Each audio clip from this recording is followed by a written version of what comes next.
Welcome back to Unstable. This is the 50th episode. We made it all the way to 50, and I have been your humble and loyal host all throughout so far. And yeah, and of course Justin came not too long ago, and he's been great, man. He's been our fantasy guy, very knowledgeable. Kingmaker underscore DFF. Make sure you head over there, show him some love. How are you doing, man? Man, I'm doing pretty good. Yeah, and I want to thank you for inviting me on this back when, dude. I was never really sure about doing this kind of thing. I always wanted to get, I always had a mind for this kind of stuff, but I never knew how to get that out there to help other people. And you've definitely helped me become more comfortable with this. And I have such a great time doing this. So, Jeff, thank you for inviting me on this. And I hope we get to do this for a long time. Yeah, for sure, man.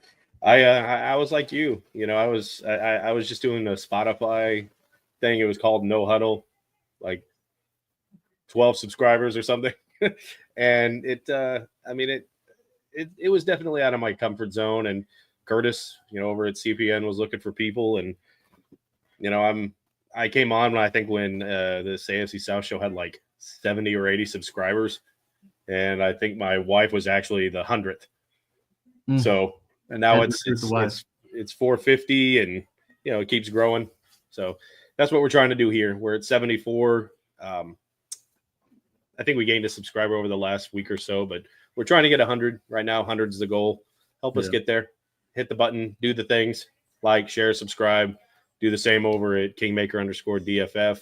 And sometimes Alex is here every once in a while. It's kind of like, he's not as bad as not having the Titans fan ever on this AFC South show, but he's a busy dude. He's got Chaotically Intolerant. He's got like 30 pages of stuff over there, and he's covering everything. Oh, he's doing a lot of content. Oh, yeah, for sure. A lot of content. So he's a busy guy. So every once in a while, he graces us with his presence.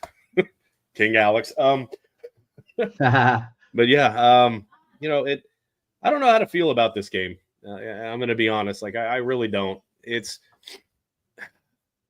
I didn't watch a whole lot of it. Yeah, I'm being honest. I score checked. I was doing stuff with the family, and my wife went to the ER. She had a little issue, but she's okay. Good, man. And my son was sick. I've been sick. I've still got a cough. Like, I don't know if it's an infection or if I've got pneumonia and I'm about to die. I don't know. I can't stop coughing. But my son had the same thing, like that real, like, deep, like, echoing cough. Yeah. I think it's going around, man. Everyone's getting this shit, but we're here. That's the main reason why we didn't have a preview episode, unfortunately. Just everything going on with her and me being sick and holidays and everything. So, and it's the Titans. It was never the Titans. We all knew that the Colts pretty much had this one in the bag. So they're gonna win. The end. So. And that's kind of what happened. I didn't really see these two teams putting up almost 70 points, but I mean, I'll take it. I think that wasn't on purpose, though. I think the Titans just saw an opportunity because the Colts let up in that fourth quarter. They're like, okay, we got this in the bag. And then next thing you know, Titans are like, hey, we're not going away quietly. And they just turn up the heat. Yeah.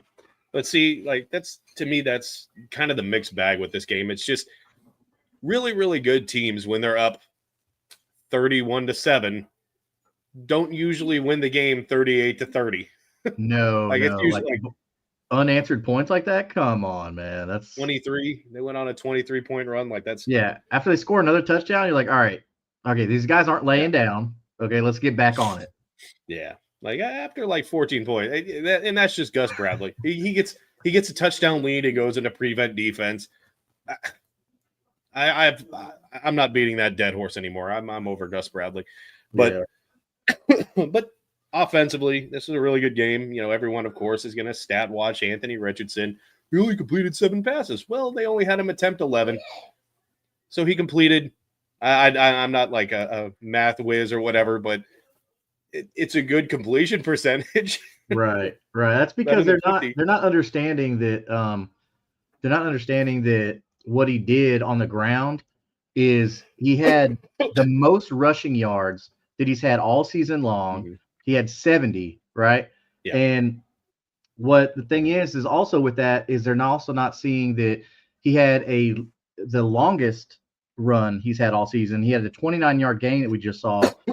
So Anthony Richardson did some work on the ground, and I think this is one of those things that we're seeing where he is he's actually being used the way he's supposed to be used, and this is good. This is what you want to see. Shane Steichen's figuring this stuff out, and maybe a little too late, but right, a little too late. It's about time. Hopefully this can carry on into the playoffs. Hopefully, I want to get ahead of myself. But a lot of things have to go right. yes. Chargers looking at you, right? Yeah. But Anthony Richardson did a lot, and outside of the passing game. So all you box score people, look at that next column down there at the rushing section. Okay, I know he's a quarterback, but he's a modern day quarterback. Okay, he was 7 of 11, 130 yards. That's pretty damn efficient. On 7 completions for 130 yards, 3.5, I think. That's almost 20 yards per completion. That's those are some big chunk plays, right? And it's just like that. You don't need to throw the ball. Yeah, I mean, dude had 20. Let's put up the graphic of the stats. Anybody can look at it and read it, but there we go. So 29, 218 yards, 3 touchdowns, average 7.5. Anthony Richardson averaged 7.8. You don't need him to pass the ball 30 times, and this is what we've been screaming for all damn year. You don't need him to pass the ball that much, and this is kind of that like Shane Steichen finally starting to figure out this offense and what he can do with his players.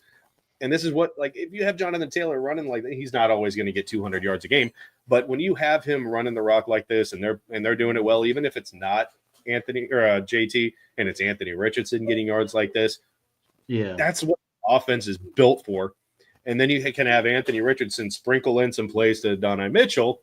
I don't know if that's the one you have to keep up, but no, this is the 70 yards. That's 70 yards. Okay. Right. Stiff arm. When he's doing stuff like that, you don't need to throw the ball. Yeah. Like that right there, that's a nail in the coffin, which it wasn't, but that right there just takes all the wind out of your sails, man. Should have been the nail in the coffin. But Anthony Richardson, he did have a bad pick, and it was on him. And it is what it is. That's what you're going to get out of this quarterback. But he got a lot of good plays in this one too. Yeah, I mean, look, you just talked about A.D. Mitchell, and like A.D. Mitchell gets open, makes a great freaking catch right here. And again, this is 3rd and 5. Look at this. Look at this beautiful pass. Like, that's the kind of shit that he can do. Yeah. Yes, that is perfect. And right there. Donnie Mitchell finally caught the ball. Yes. Everything went well on hopefully that's a trend that keeps going in the right direction for us. For sure. And it seemed like this is going to be a really good Colts defensive game, obviously, until the second half. And I don't really see the excuse in this one other than Gus Bradley letting off because the Colts were controlling possession. They controlled the time, the clock. Penalties, they weren't great. But other than that, this defense forced another 3 interceptions. Yeah, it was Mason Rudolph, but I'll take it. What did Kenny Moore have 2? And I don't want to say the game sealing interception because there was like 3 seconds left, but I mean, it technically was the game sealer, but I'll give it to him. I'll give it to him. Oh yeah, that's fine. Yeah, I mean, like Womack, freaking Moore. Moore had 2. Womack had 1. I mean, turnovers were definitely helping. Those 3 picks definitely helped a lot. And you gotta love Kenny Moore, man. I love having him on the team. I'm happy I didn't have to wear my embarrassment hat. Yeah, you might save that one for next season, hopefully. Hopefully not. 17-0 would be nice. We're gonna make a run, bro. We're gonna win the Super Bowl. Chargers gonna lose. We're gonna make Super Bowl.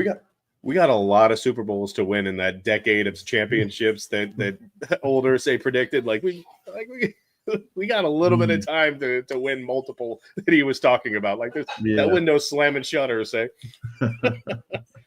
But I mean, it offensively, defensively, I don't like us. I would at this point, I don't even know if I want Ballard to stick around. Like I'm so on the fence about stuff like this because even Alex in our text said, if they go, 9-8, but the Chargers wind up winning, whatever, and the Colts don't make the playoffs, know that Shane Steichen's whole pitch is, we just like last year, we were just one game away. Is that just going to keep, are we going to be stuck like this with Pagano? Yeah, you can only say the same thing and make the same excuses so many times. Yeah. And so that's why I'm on the cusp with this game. It's like, we helped the Titans with better draft pick. We kind of hurt our draft pick. Is this really a team? Of course we want to see the Colts in the playoffs, but do we want to see this team in the playoffs? It's just, that's why I like to see a win, but if Anthony Richardson can keep his trajectory and keep playing this Anthony Richardson, not what Shane tried to do was we want you to throw the ball. We don't want you to get hurt and this and that. Bro, let the man ball out. Okay.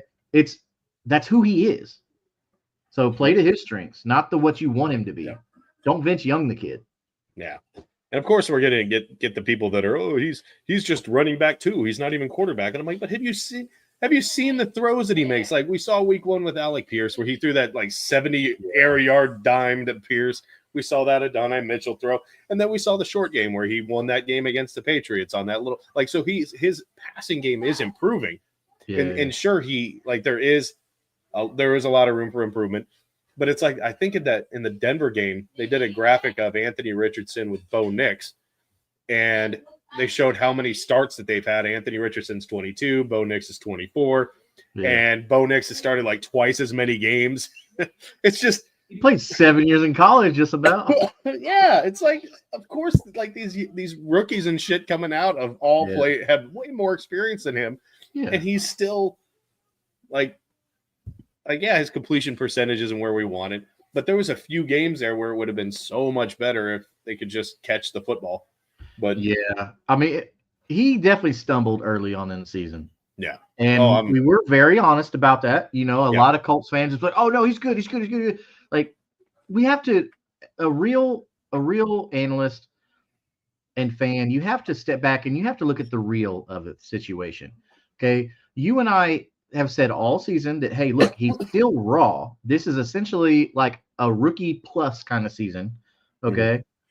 But I think it's finally coming to fruition of what we've been talking about all season, is how him learning the NFL game now.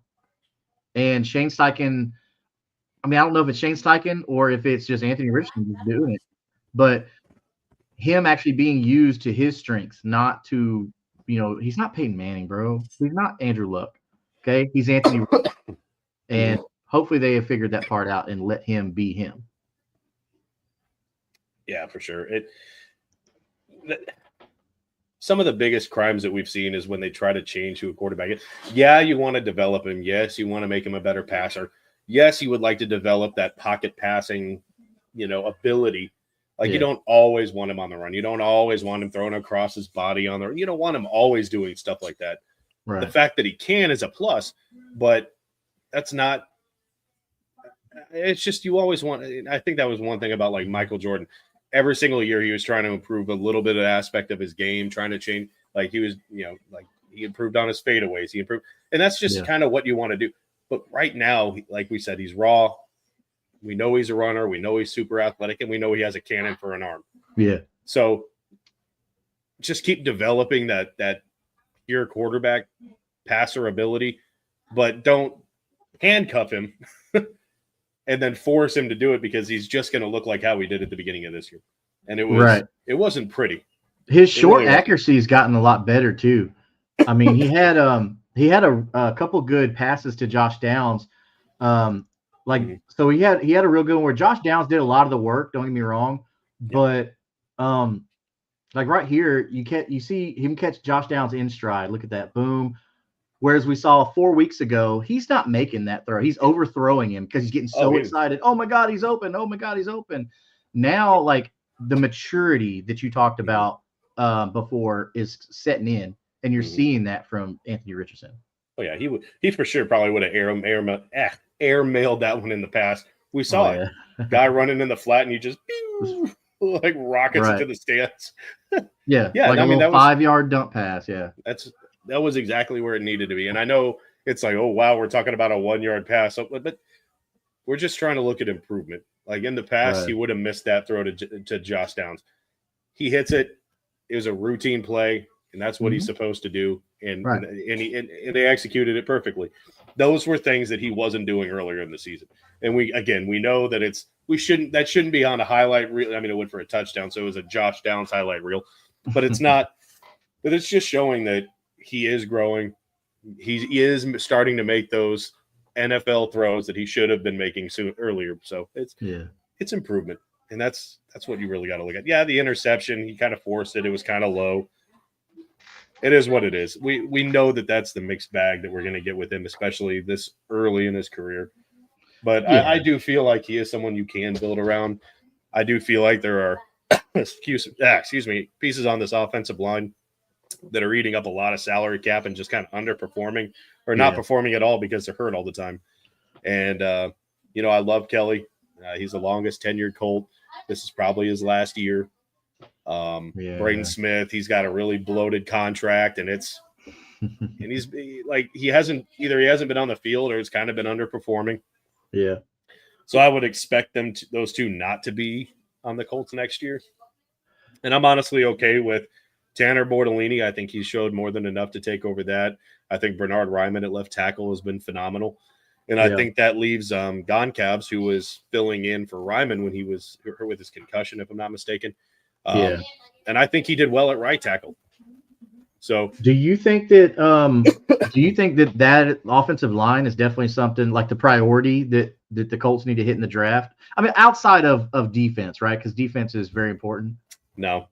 On offense right now, I would say the biggest if they're gonna swing for the fences on an offensive player, tight end. So you not use them. If Shane Steichen's there, the tight end is not going to be used. Not in the way that a Brock Bowers, right? I don't want to compare every tight end to Brock Bowers because he's phenomenal. Mm-hmm. But I mean, you got guys out there that are on teams that are great tight ends or were great prospects, like Michael Mayer for one, Isaiah Likely. Like these guys their careers are being wasted right now because they're on the wrong teams. Mm-hmm. There's alphas ahead of them, like, come on. Because we all know tight ends take multiple years to develop, right? It's one of the more complicated positions because one, you're a lineman and you're a receiver at the same time, right? So that's something that I think would be better going to hit in free agency than it would be drafting a tight end. Now, don't get me wrong, there's a couple of good tight ends coming out this year, but they take a couple years. Let's go look for an Isaiah Likely or a Michael Mayer out there that's been sitting, or a Noah Gray from the Chiefs, like some guys that are ready to be featured tight ends. Yeah. Either way, I just know that Mo Alley Cox, Granson, like Ogletree, Mallory, and I really like Jelani Woods, but never on the field. It's like none of these guys are cutting it. Availability, I think there was one block. I think it was Ogletree that sprung Jonathan Taylor on one of those rushes, if I'm not mistaken. Yes, that was. Yeah, Ogletree did very well as a blocker today. Yeah. So that's a plus. And you can look at the stats, but again, he only completed 7 passes, so it's not like there was a lot to go around. And fantasy-wise, I would say unless if you've got like Josh Downs, stay away from any receiver on this team. Like it's just not there. Yeah.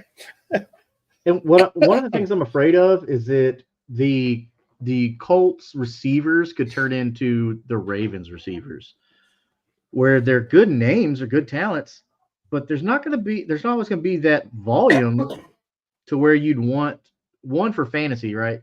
Where you wouldn't want to have them on your team because it's like, who the hell's going to get the ball? Like they're not going to throw that much. I mean, if the Colts turn into the Ravens, fine, right? We've got the running back to do it. We've got the athletic quarterback, Lamar Jackson light, I guess. Now, I'm not going to say Lamar Jackson. I don't want to do that. But with similar abilities, I wouldn't be upset with that. Like, don't get me wrong. I love a pocket passer. I'm all about the passing game. Mm-hmm. But I'll take the win and the successful offense any day. Yeah. And, okay, the biggest takeaway, Anthony Richardson's still healthy. Yeah. He stayed on the field. He hasn't gotten hurt. Hey, tissue paper. I know it hasn't been a long stretch. What is it, 5 games now?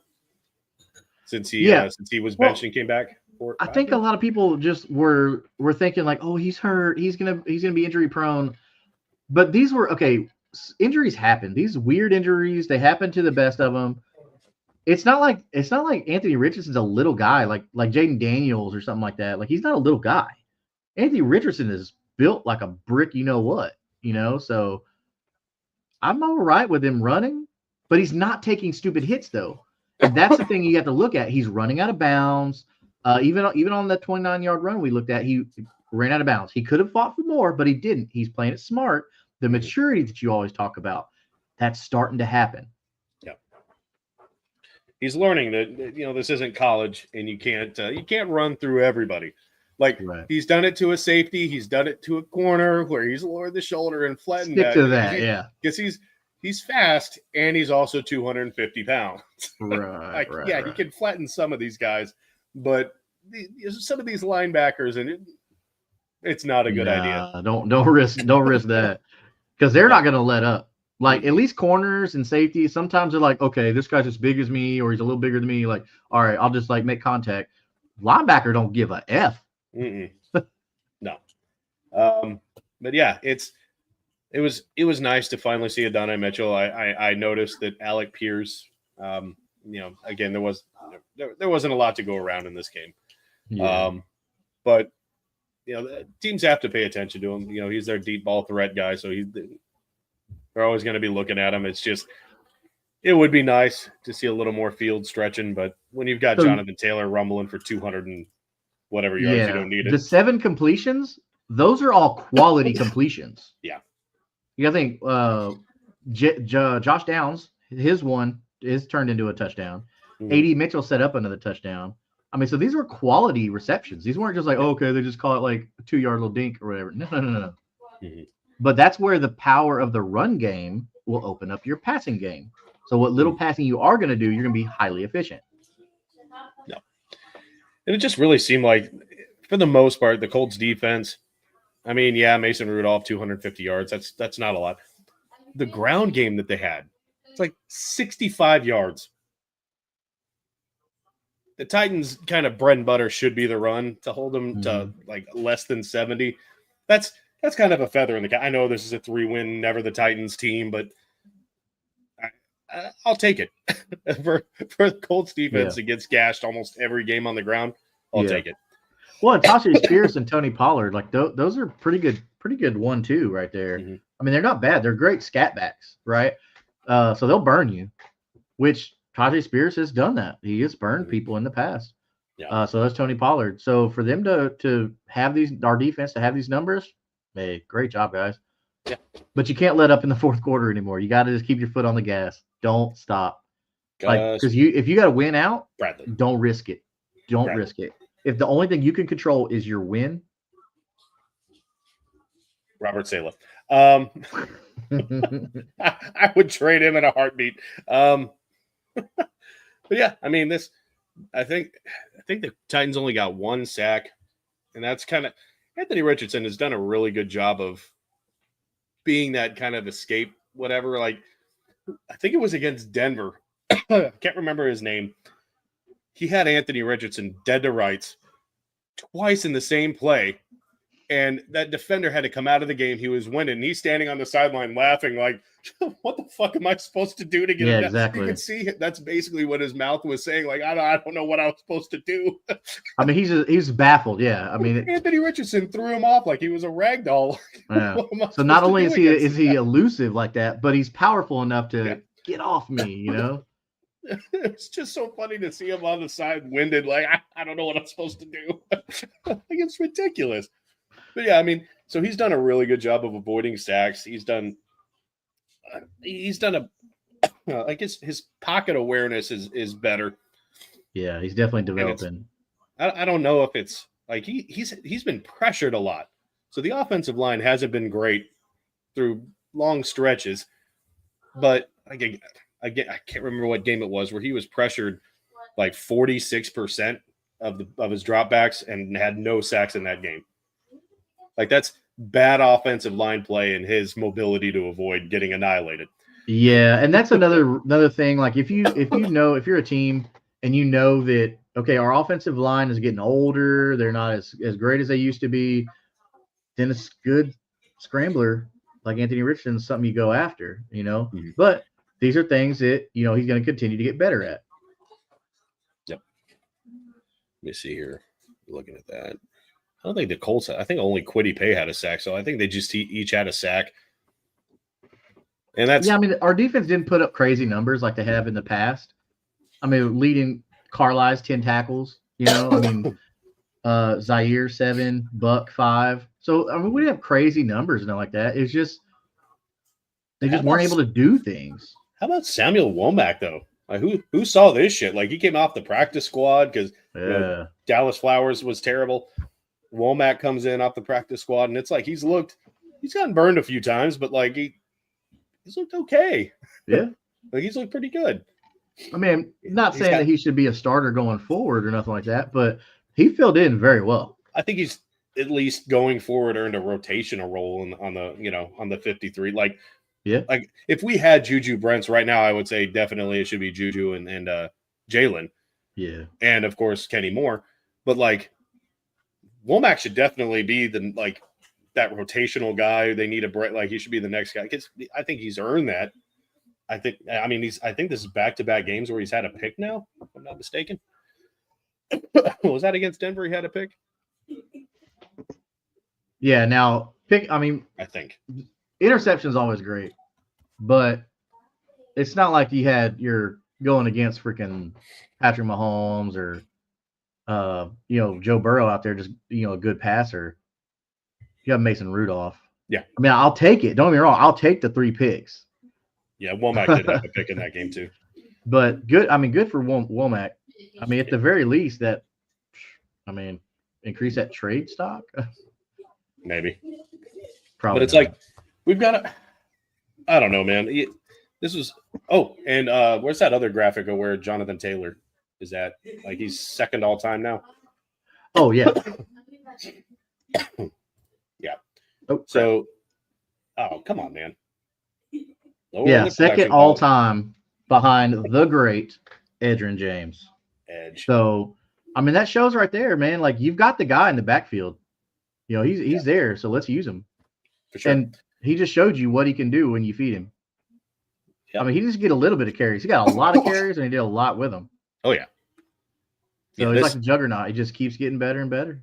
This really should have been the blueprint for the Colts all season, and it's most of these games. I think, aside from Buffalo, I mean, that was kind of a blowout, and then the Lions. Yeah. But that was just a lot of self-inflicted errors against the Lions. Like that should have been a lot closer of a game. But you could call those 2 games blowouts. The Buffalo game wasn't close. They just kind of got a garbage time touchdown there at the end that didn't, they were kind of blowouts. But other than that, if they had stuck to this game's blueprint, they probably win a good majority of those games. Like Houston, they lost a combined 5 points. Like this, that's coaching.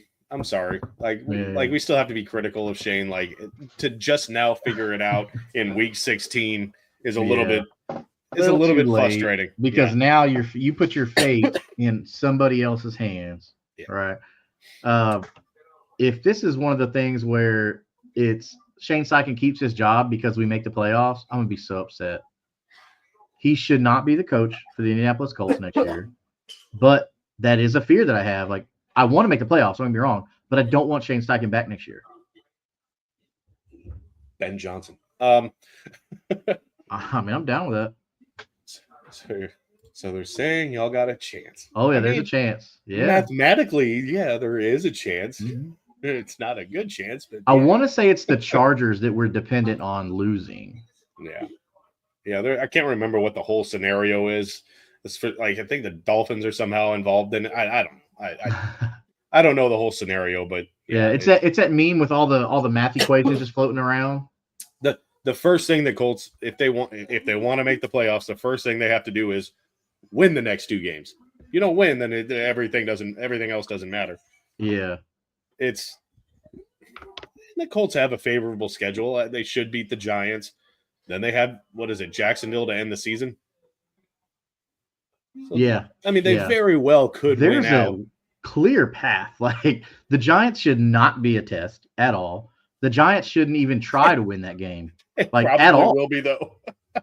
Oh God, that's the dumbest thing the Giants can do is try to win the next 2 games. Oh, like you've got the number 1 pick locked up. Don't be an idiot. Yeah, let's beat the Colts. But yeah, my biggest thing is if the Colts win out, the Chargers would do whatever, and the Colts still sit at like 15th in the draft, didn't make the playoffs. That's like my biggest concern right now about winning this game is like a lot of right has to go right for the Colts that I don't think is actually going to happen. Yeah. Even if they win out. They don't control their own fate, even if they win out.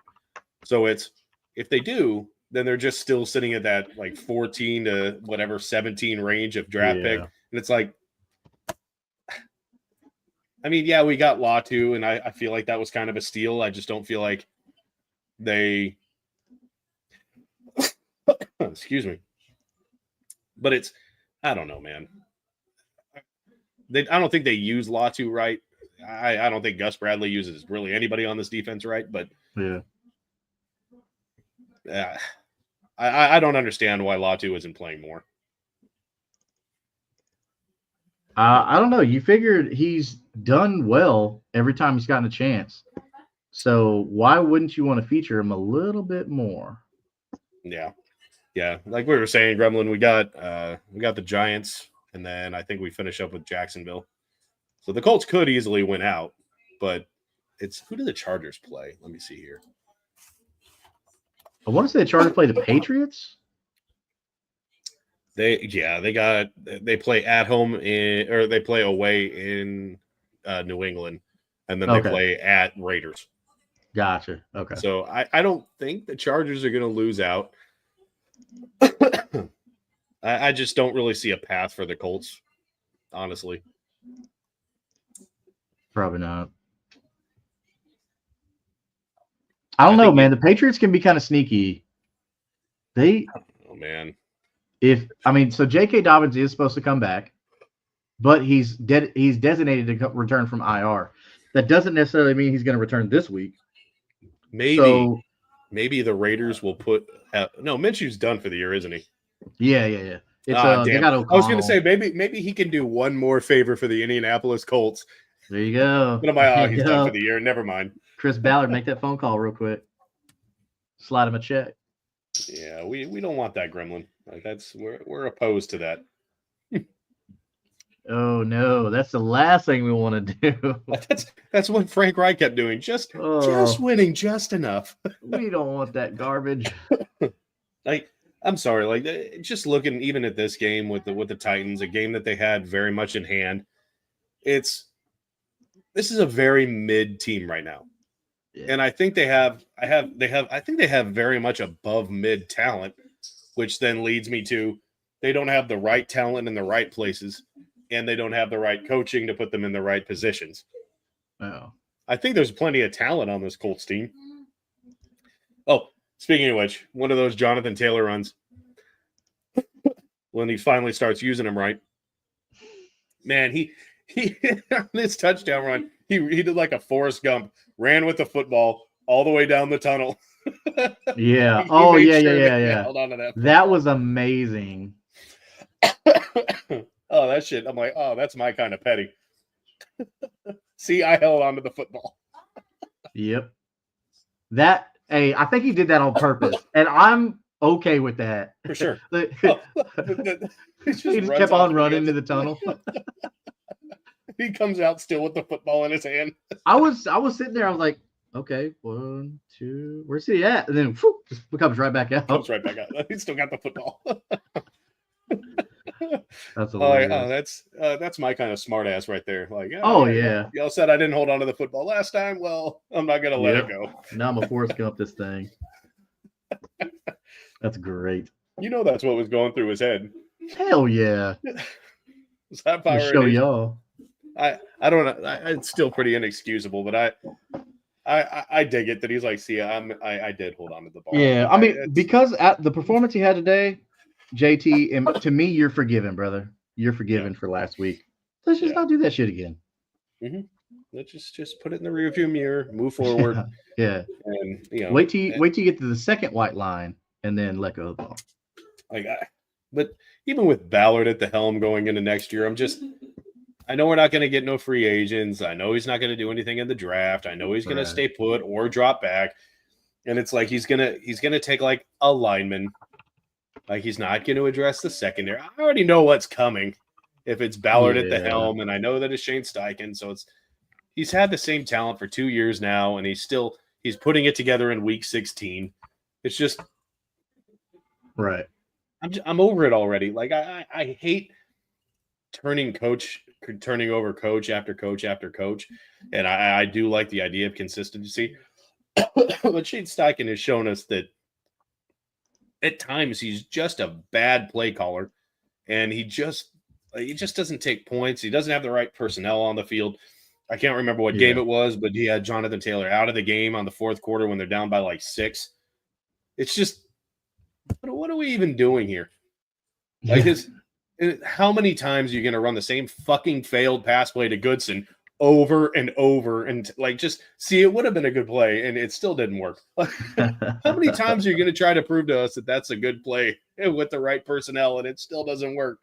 I think it finally worked. You've already lost the fan base. Even if you do make the playoffs, real fans, okay, that understand the game, like you and I, are going to see that Steichen is not the answer.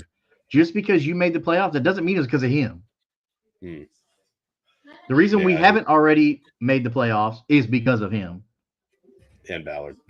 Like, there were years past where I think Ballard was more aggressive. The DeForest Buckner trade with the first round, I loved it. Like, he's a sure bet. San Francisco was super deep at defensive end. They went and got Buckner. I loved the trade. I loved it when he did it. People bitched about it. I think Colts Nation is going to bitch about anything, about whatever. They complained about it. I'm like, look, we're giving up a first. He's coming into his prime. Yeah. He's a sure bet, and he's now like one of, if not the best defensive ends in football. It was a great trade. It was aggressive.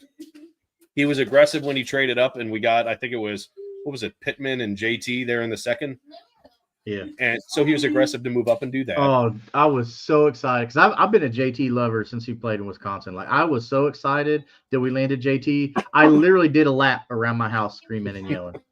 I'm not joking. I did. But that was the last time that he did anything aggressive in the draft. And I mean, I don't know if you'd call the Buckner trade like a free agency thing. Technically, I don't know. It wasn't really a draft thing, but it was aggressive.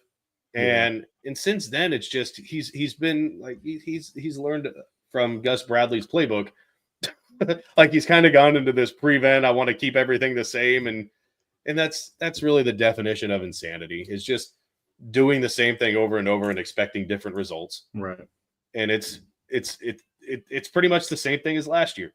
A very mid team with mid coaching, and we're probably going to not make the playoffs at right around 500. And I know that's what everybody's tired of. Yeah. Like, I'm tired of just being okay. Like, just every week watching an okay football team. It's getting old, man. I mean, it's not like, Carolina bad or the Browns bad. Oh, Jesus Christ. Poor Browns.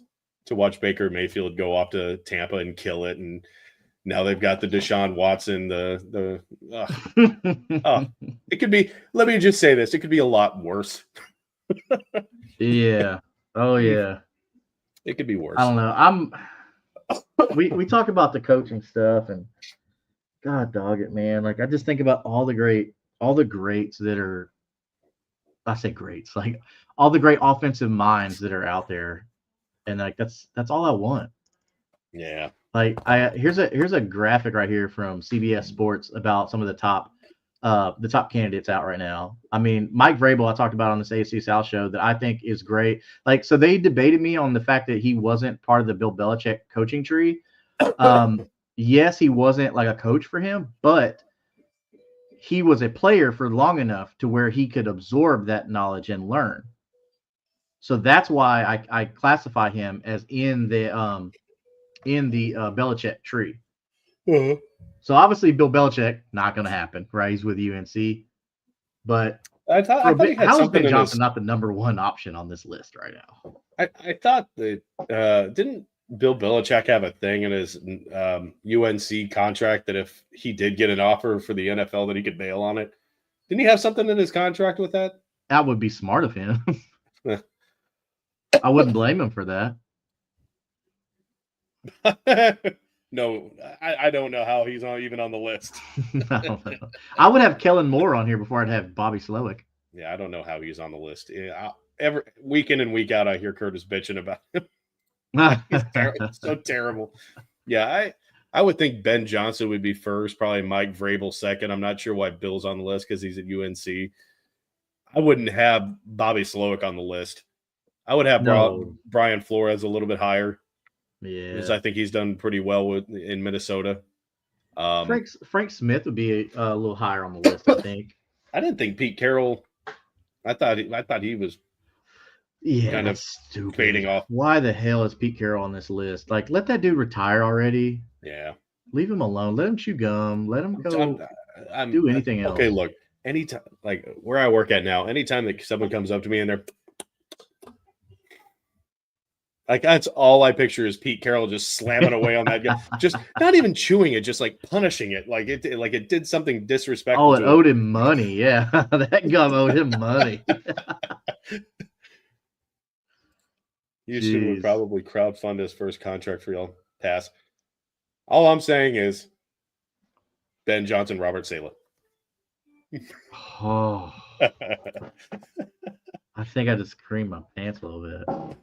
Just the thought of that. No, it's gonna. Irsay's gonna run it back.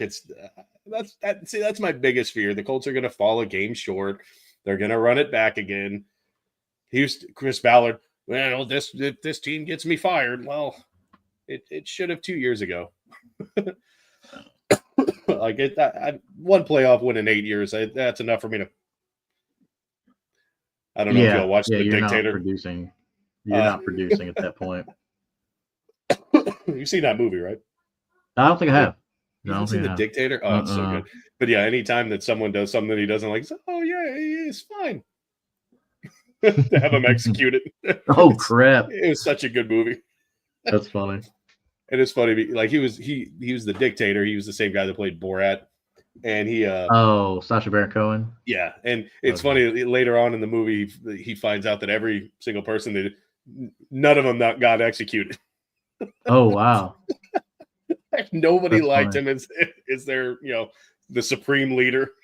They just shipped him off into hiding, so no one got executed under him. It was so funny. It's such a good movie. I highly recommend it. It's stupid funny, but it's funny. Well, and that's something that people don't realize. Like some comedy is just stupid. Yeah, it's okay to laugh at stupid comedy. That's me. No point. That's me with Ballard and Bradley. That's hilarious. I don't know. We can hope, but it looks like the players are picking up the slack that Steichen is leaving behind as far as not knowing what plays to run and when and all this stuff. And take the points when they're there. Right. The basic stuff that an NFL coach should know how to do. And it's like these things are too complicated. Like, I get it. Like his resume looked good from where he came from, but what have you done lately, though? It hasn't translated. Right. Like, I think he finally kind of got the hang of what this offense can do was in that Patriots game. And that drive was awesome. Like it was 19 plays, whatever. And he rode that momentum and he was like, you know what? Fuck it. Forget the tie, forget whatever. Let's get the 2-point conversion and win the game. Yeah. And that's like the only time that Shane Steichen has been aggressive. And I was like, I'll take it. Because if it goes to overtime, they're probably going to lose that game. Yeah. Just knowing how things were going. Okay, we marched it down there. We're already there. Let's get the win. We're already here. Let's just do it. Let's just go for the win.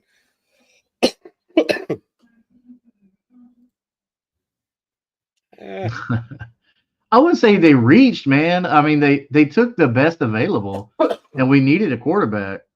I mean, because what are you gonna do? Like waste another year on some old ass? I mean, yeah, we had Joe Flacco, but I mean, are we doing that again? Were we gonna go with the Mayo boy? Like, is that? yeah. Like no. we know where current potential was. We know where that was at, but it was for that ceiling. Yes. Like we've seen him with the rocket arm. We saw what he did at the combine. We saw all this stuff.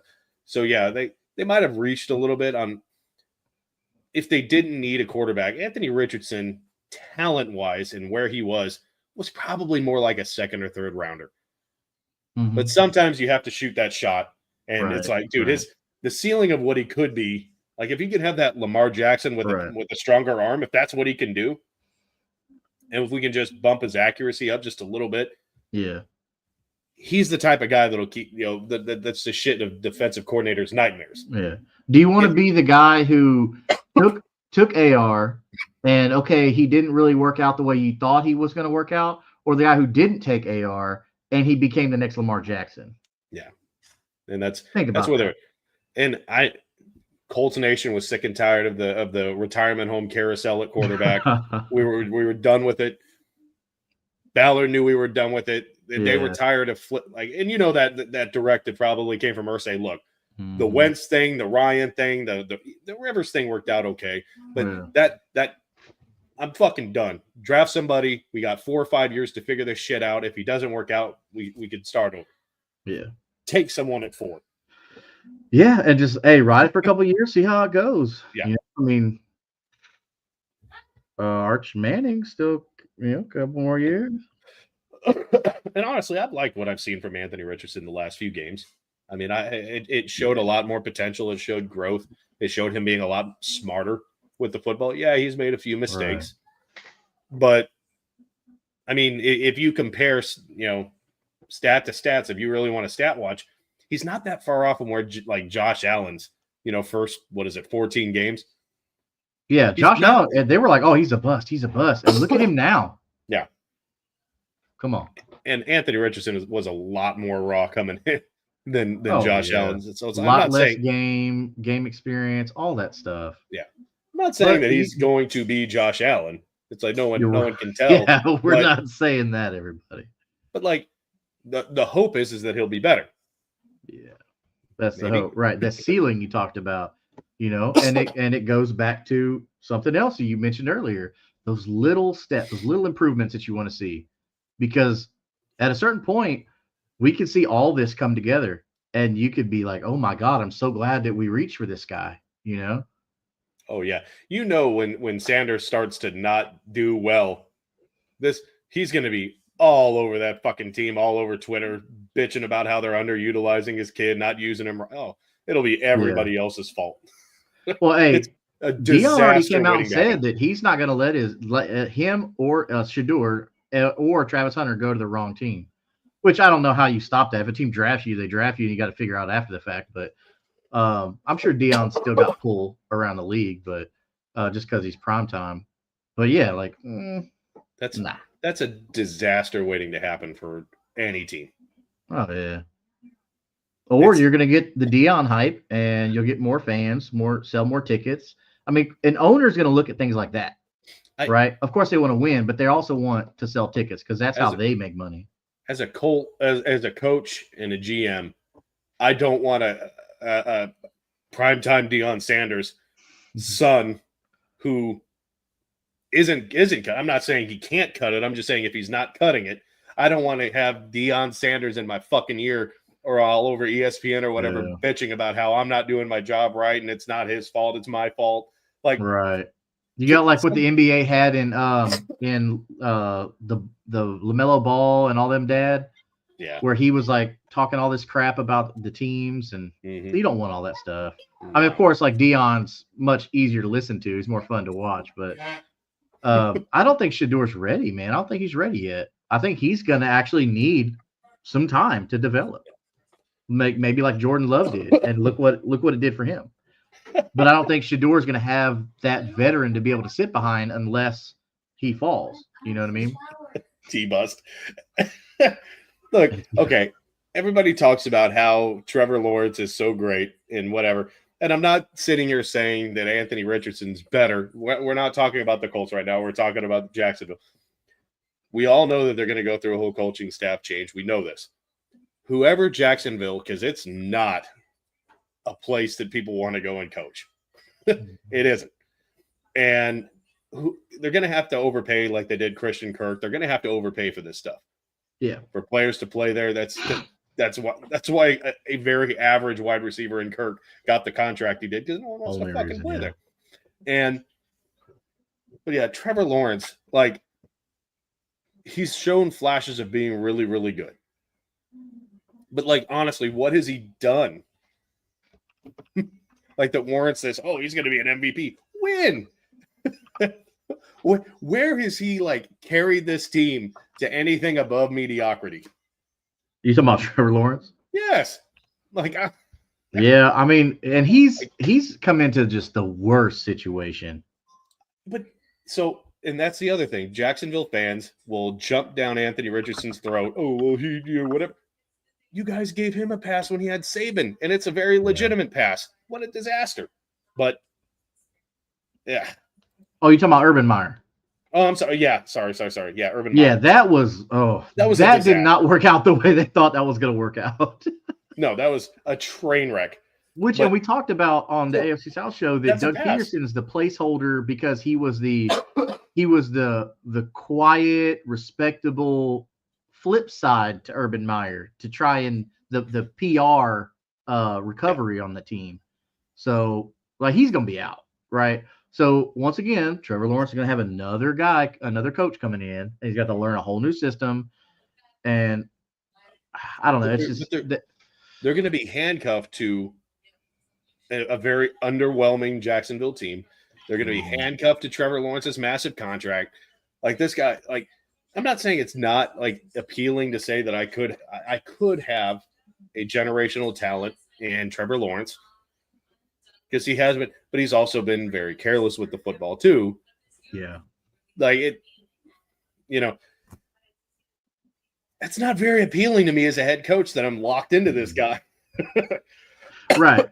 So it's going to be hard. It's going to be hard to get coaches there. At least with Indianapolis, like, we've got a lot of reasons to come here. One, we've got an amazing facility, great fan base. You got an owner that pretty much is going to let you do what you want to do. You draft well, and you already have a slew of talent that you can work with. So you don't have to worry about, oh, I got to bring in this guy, I got to bring in that guy. Like, you already have the pieces in place. They're in-house already. The contracts are made. So as a coach, you don't have to worry about, oh man, are we going to be able to sign JT? Are we going to be able to sign? You don't have to worry about that stuff because that stuff is done, right? So if I'm a coach, like, let's say we keep talking about Ben Johnson or anybody like that, like, I'm like, hey, please call me. I'm waiting by the phone. I'm hoping that Jim Irsay or Chris Ballard, whoever's calling me for that interview. So I don't know. I'm not against the Chris Ballard thing because he's done enough good to get me on his side, but he has done some couple things that don't, like the free agency stuff. I don't understand. Why aren't you doing more in free agency? Yeah, but Chris Ballard has created a team that's very cap friendly. If they do clean house as far as the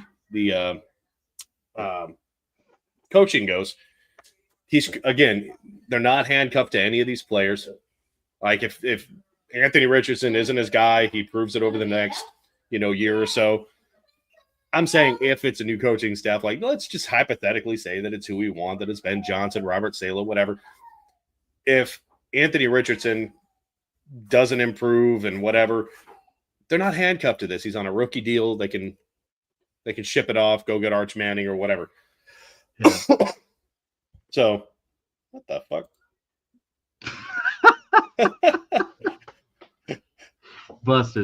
Busted. Oh my God. Need that Hulk hoodie.